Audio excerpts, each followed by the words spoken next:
Hello everybody, it's your friendly digital technology librarian, Christy here. We are in the second week of summer reading program, Tales and Tales, and we've put together yet another little set of book and movie recommendations for you. Last week we were really focused in on some family-friendly titles, and this week we're going in a slightly different direction. So today I've picked out a number of titles that are all based around the theme when animals attack. So yeah, not necessarily the films you want to watch when the little ones are around, but for horror or action fans, these will definitely be kind of perfect picks for you. As a horror film and novel fan myself, I really enjoyed going through and trying to pick some of my old favorites and then looking through recommendations from others. And I think these ones are going to be pretty interesting. I did sort of try and grab some that were truly, truly scary, some that were pure classics, some that are kind of that funny, scary blended in, and a couple that are just really, truly unsettling in general.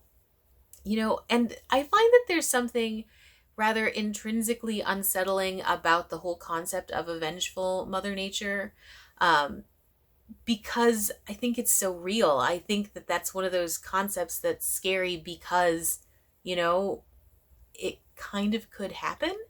Um, so yeah, I think these stories about real creatures that suddenly turn on mankind can be the ones that have those chills that run up and down your spine, even when you're totally not expecting to feel that way. Um, So yeah, if you are a fan of horror films, if you are someone who really enjoys that crazy intensity of Shark Week programming on the Discovery Channel, or maybe you're just looking for something a little different, maybe you want to try something that is sort of summer reading program themed, but that might be a little less family friendly than some of the picks we did last week. Um, I think that this week's recs are going to be right up your alley. So these films and books are all for titles that can be ordered and placed on hold totally for free with the use of your Milan-Berlin library card.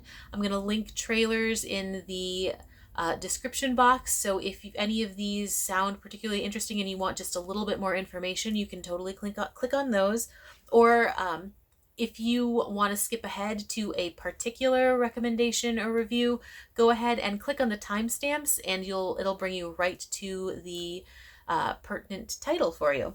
So without any more chatter, I'm going to go ahead and just jump right into the recs. Enjoy! So my very first pick is a biggie. It is the Shark Tale to beat all Shark Tales. It spawned quite a few fairly mediocre sequels, but again, what could possibly live up to the original? It has spawned myriad copycats. It has given birth to an entire genre of, I think, parodies. It is, of course, Jaws, and I'm in particular talking about the 1975 film adaptation directed by Steven Spielberg. Now, the original work was written by Peter Benchley. It was published as a novel in 1974. It's not a bad book. It's a decent book. I've read it a couple of times, and I just think it's one of those rare cases where it does not live up to the film. The film is somehow that piece of movie magic that fleshes out characters that were not fleshed out in the book. I feel so much more strongly about different people and how the storyline moves. I mean, this movie is just sort of that creature monstery kind of movie that really, really gets you invested in all of the characters, including the villainous shark. Now, for anyone who doesn't know the basic plotline of this story, I can't imagine that there are that many people who don't. But if you happen to not be familiar, Jaws is basically the story of this small kind of tourist town called Amity Island. And it generally is not one of those places that has animal attacks, All of a sudden, a woman is killed when she's in the ocean. They're just heading into tourist season, and you've got people who don't want to admit that it's a shark attack. You have people who are clearly sure that it's a shark attack. And you have all of this small town politics mixed in with the much larger story of what is this monstrous shark going to do next. It is one of those cases where it's just regular Mother Nature. This shark is not like a genetically modified creature. It's just a great white shark doing what it does, killing things and eating them. It's just the things in this case happen to be people in a small town. So it has that real edge to it at the same time as being, exciting and thrilling. You've got this police chief who just wants to do the right thing. He doesn't want more people to die. He understands that there's politics going on, but he definitely thinks that human lives are more important.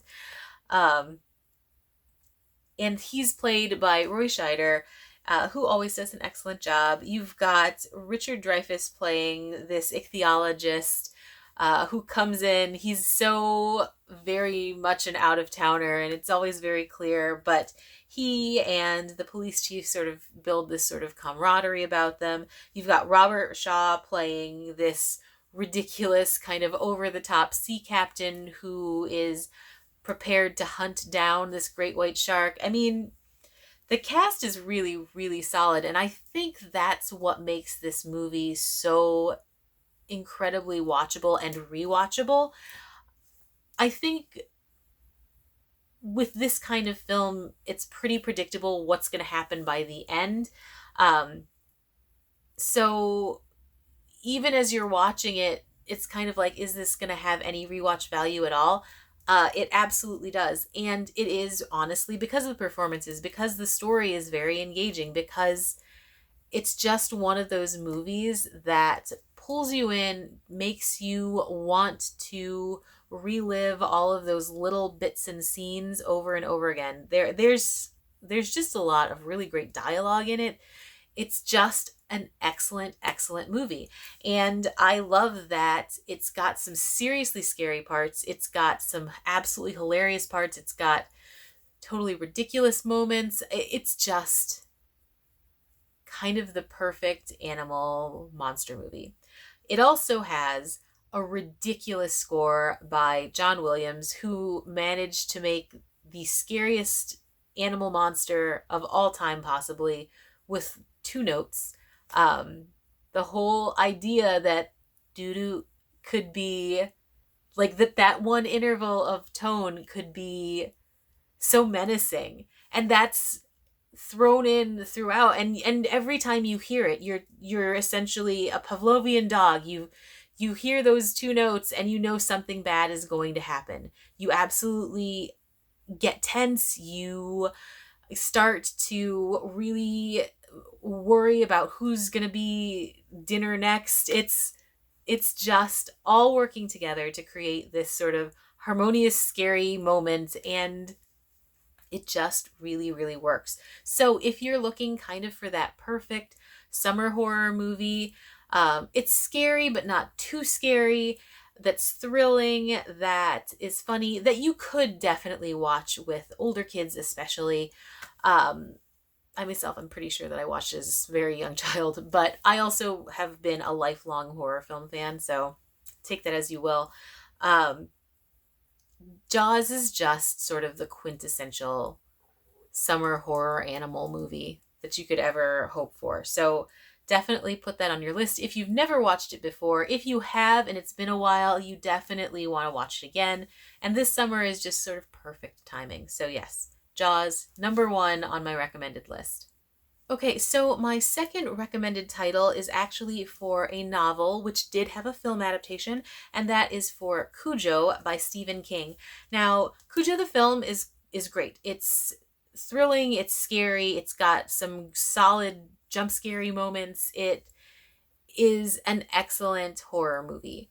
I think, however, in this case, it lacks some of the tension that the book is able to build in. And maybe that's just because I'm a massive, massive fan of Stephen King's writing, but I just find the book absolutely terrifying in parts where I don't feel quite the same about the film.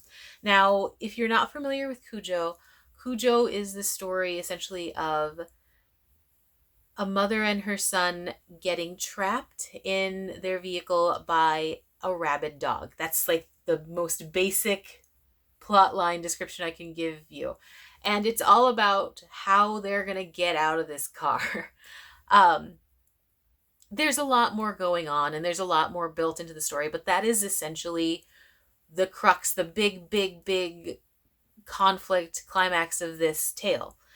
The dog was sweet and kind, a family pet, and then became rabid after getting bitten by, I believe, a bat. And I find that concept in itself absolutely horrifying as a pet owner, because again, these are things that could happen. Would my cat go on this people killing rampage? Probably not. But my pet could succumb to rabies. Like that's a thing that is real. So, I love stories that while it does essentially spiral out of control, that still have this basis in potential scientific possibility. And Cujo does an excellent job of that. St. Bernards, that's the kind of dog that Cujo is, are huge animals, right? They're incredibly protective. They're beautiful, sweet dogs, but they are huge. So if you had this mammoth animal and it went berserk, it could definitely cause major problems. And that's that thread that's in the book that I think is so much more menacing, so much more intense in the prose and in the text. I mean, this St. Bernard, you can feel all the beats in through the pages, all of the moments where he shifts into this sort of manic monster. Like I was mentioning, the whole climax of the story, and they talk about it in your basic summary plot on the back of the box of the movie as well, is this trapped pair in a car. And I feel like the book does such a great job of ramping up the tension of what do you do when you can't get out of the car. It's hot, it's summertime, you're without water, you're without food. What will you do to protect yourself and your child? What will you risk? And the book just does such a great job of increasing that tension. Every page, every paragraph sort of rolls into the next until it's like snowballing, this whole feeling of anxiety and tension and fear. And if you like that sort of ramped up anxious energy, you absolutely need to check out the book. I know that if you were a fan of Pet Sematary or some of his other work, you will probably have already read it. But if you never have read any of his more animal-centric stories, this one is just so good. I think it gets overlooked a lot compared to some of his other works. I mean, everybody's heard of it. Everybody's now at this point has heard of The Stand.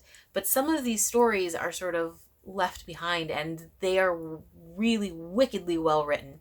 So if you are looking for something that will absolutely keep your attention, raise your anxiety levels, that will scare you in parts, that will definitely have you feeling for characters that are both human and animal, not that humans aren't animals, but you know what I mean.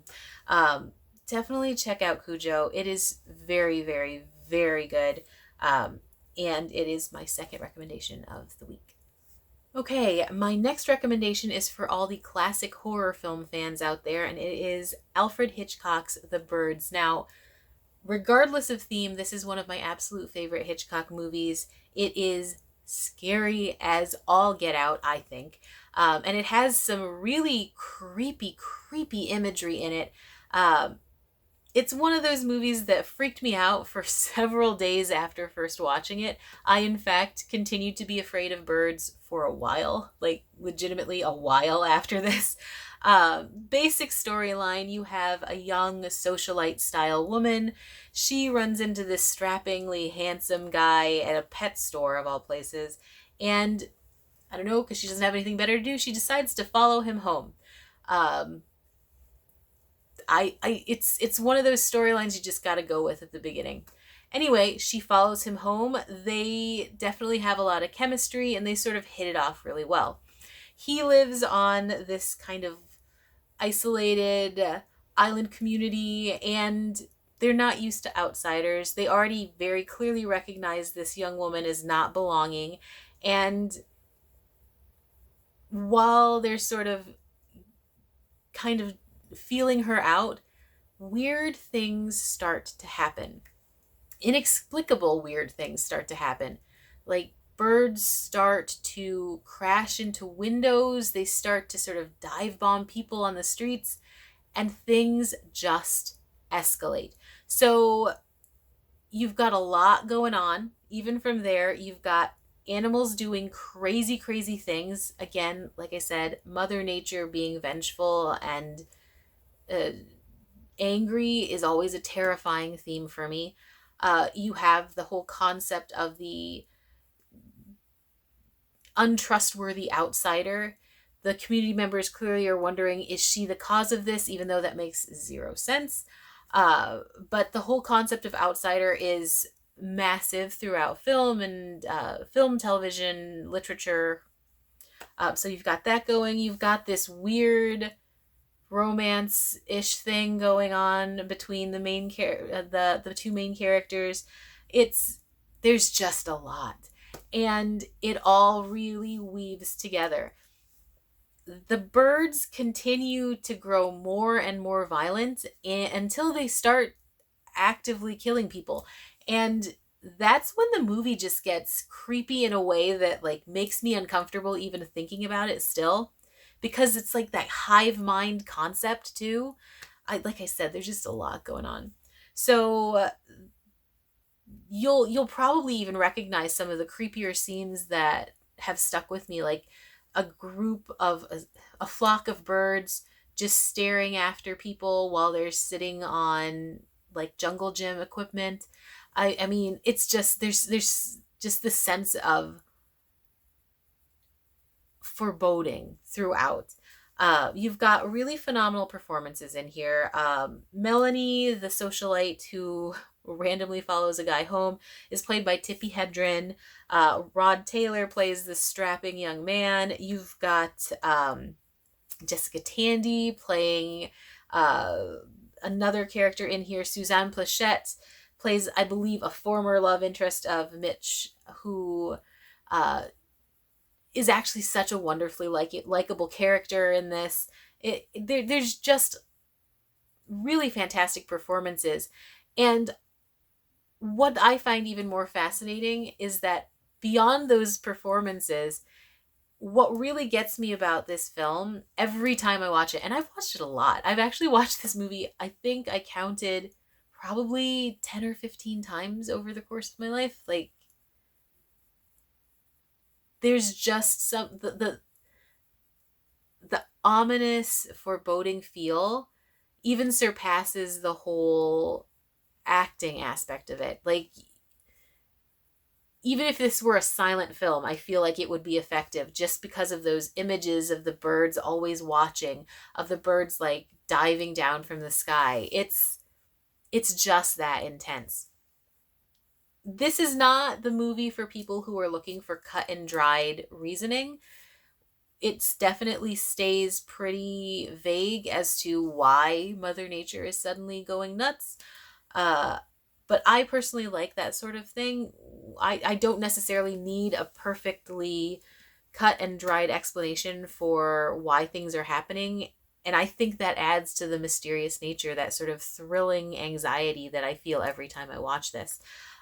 If you are looking for a movie that will 100% keep you interested from really the very first scene until the very last scene, one that will have you, gasping at certain moments, one that has that really intense foreboding feeling, even more so than like a scary feeling. Definitely check out The Birds if you've never watched it before. Again, one of those that is definitely worth the rewatch too if you have seen it and just haven't, it's been a while. So yeah, The Birds from Alfred Hitchcock. So, so good. Okay, my next film is one that I had actually never seen before. Um, and that is the movie Arachnophobia. I don't like spiders. I really don't like spiders at all. So I'm pretty sure that's part of why I never wanted to watch it in the first place. I watched it and I definitely still don't like spiders, but I actually really had a good time watching this movie. It is one of those films that really walks the line between horror movie and comedy. I would probably lump it more towards a comedy vibe than anything else, but there are some legitimate scares and there are some really creepy themes in general going on in this one. Um, Basic storyline, you have this nature photographer who is bitten by a venomous spider and dies. Venomous spider hitches a ride with the body back to this photographer's home. He manages, the spider, I mean, to escape the body and uh, ends up producing many, many, many, many, many other little venomous evil spiders and wreaks havoc on this little town. So it's essentially my nightmare. But it's a really funny, but it's presented in a really funny way.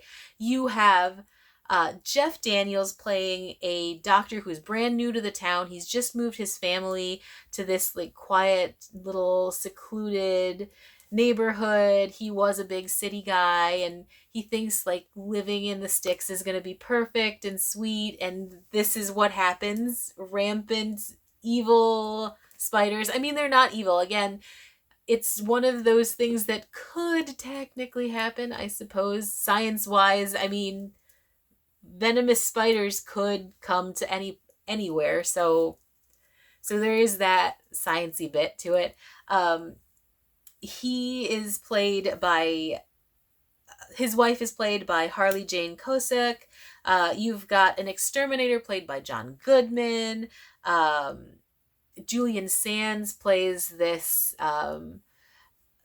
insect expert who is brought in to sort of gauge just how vicious and dangerous the situation is.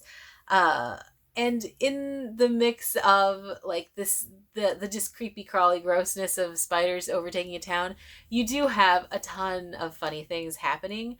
So as mentioned, it does really skirt the line between the two things, and it's one that I think people who are fans of like the Tucker and Dale movie or any other horror comedy film would definitely enjoy this if you missed it the first time around. It is quite an old film, but it is thoroughly enjoyable. I had a really good time. I definitely was looking around my living room trying to make sure that spiders were nowhere around. So it does have that. If you especially, this is especially good, I think, for other people who also really hate spiders, because you automatically are like, those things are terrifying.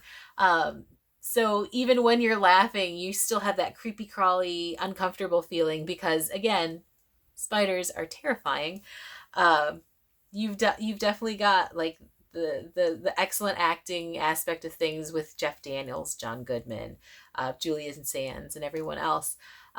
So altogether, this one is a really, really fun one. It's, I would say, of all the ones I've recommended, probably the lightest in a sense. So if you are looking for scary light, this is definitely one to check out. So again, Arachnophobia, yet another pick for the week. Okay, so my very last pick is yet another one of those kind of hybrid films, sort of a blend of horror, comedy, and action with what I would say is a more strong leaning towards the action side of things. I don't know that this one is truly scary, but it is entertaining, it is funny, and it does give a number of jump scares in it. It is Lake Placid, the first film, none of the sequels. Please don't watch the sequels. The sequels are terrible. I will be the first to say that. But the first movie is honestly pretty entertaining. You've got a stellar cast. You've got Bill Pullman playing this local game warden who's looking into the vicious but really mysterious death of a local man at a forest lake. You have the sheriff of the area, played by Brendan Gleeson, again, phenomenal actor, also looking into the case. And then finally, you have Bridget Fonda, usually really solid, sometimes in strange films, who plays this paleontologist. And all together, they are able to come up with the fact that they think this person was killed by a mysterious giant reptile. They don't really know what it is, but they know maybe it's sort of basic background, right? You also have a hilarious, though small, role played by Betty White. Betty White is brilliant and is absolutely the same within this movie. And you do end up having a lot of fun with it. I think the actors do a really solid job with a film that is super duper over the top, which is why I do think it works, though. I think everybody is on board with that whole over the top nature of this creature feature story.